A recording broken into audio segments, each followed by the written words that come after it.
Nah, untuk kami sampaikan kepada teman-teman media dan kepada seluruh stakeholder, sampai dengan minggu ini kesepakatan antara pemerintah dengan DPR mengenai postur 2025 adalah sebagai berikut. Dan ini masih akan nanti disahkan pada 4 Juli dengan Badan Anggaran dan sidang paripurna 9 Juli. Sampai dengan hari ini pertumbuhan ekonomi yang disepakati tahun depan 2025 adalah antara range 5,1 hingga 5,5. Inflasinya 1,5 hingga 3,5%. Nilai tukar antara 15.300 hingga 15.900.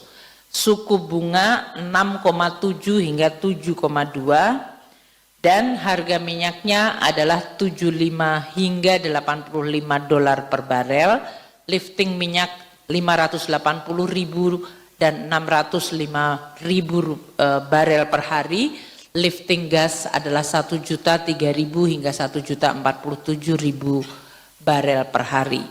Untuk indikator pembangunan, tingkat kemiskinan disepakati diturunkan ke 7 hingga 8%, kemiskinan ekstrim 0%, rasio Gini 0,379 hingga 0,382, tingkat pengangguran terbuka 4,5 hingga 5%, indeks modal manusia atau PMI ya, itu adalah 0,56, nilai tukar petani 115 hingga 120, dan nilai tukar nelayan 105 hingga 108.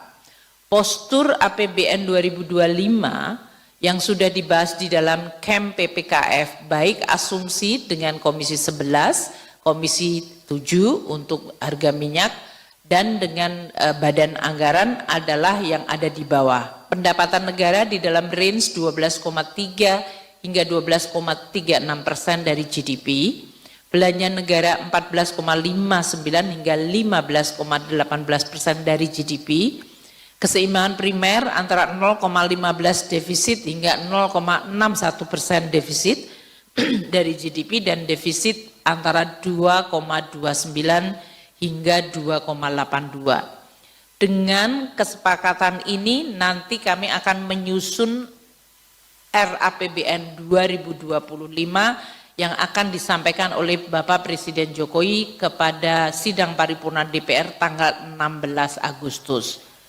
Nah, banyak pertanyaan mengenai program prioritas makanan bergizi gratis. Kami telah berkomunikasi dengan Presiden terpilih Bapak Prabowo dan timnya, dan ini untuk memberikan clarity mengenai bagaimana makanan bergizi gratis akan fit di dalam RAPBN 2025.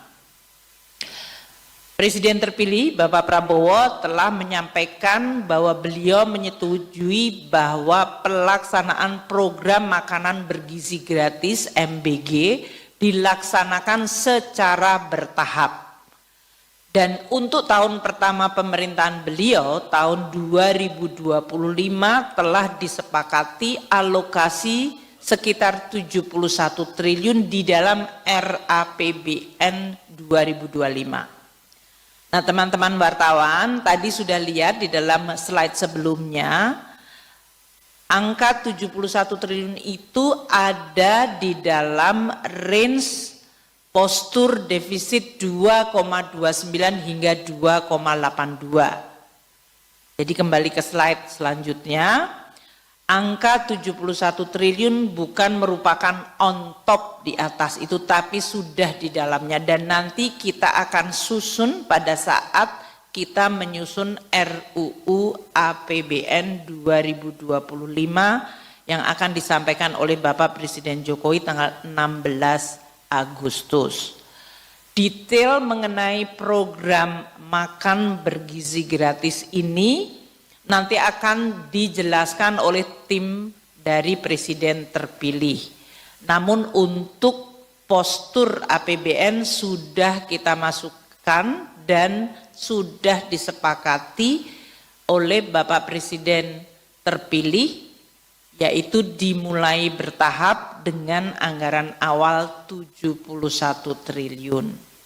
Nah, kami di Kementerian Keuangan akan terus menyusun APBN ini melalui proses yaitu di sidang kabinet sendiri di bawah Presiden Jokowi dan Wakil Presiden Kiai Haji Ma'ruf Amin dan Kabinet Paripurna Pak Menko Perekonomian dan seluruh kabinet, dan berkonsultasi dengan tim dari Presiden dan Wapres terpilih yaitu Prabowo Gibran.